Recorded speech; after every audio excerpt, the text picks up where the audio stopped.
Okay guys, yeah, welcome back. So today I'm going to show you how to change TikTok privacy settings. You wanna set anything on your privacy, how do you go about it? Let's get started. Open your TikTok.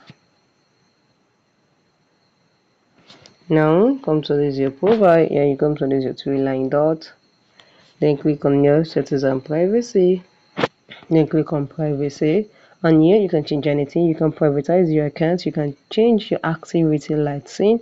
You can suggest your account to another person here. You can sync your contacts. You can say everything is here. Everything is here.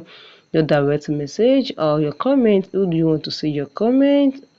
Just click on your comment and you'll be able to change anything here. This is your mentions. Who do you want to mention? Who do you want to do a duet with? Your story, your sticker, everything is here on your privacy.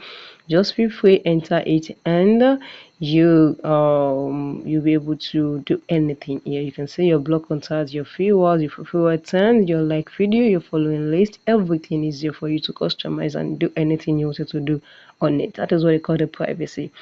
Your privacy. You can have access to your privacy. So guys, if this really helps you, please subscribe, like, and comment.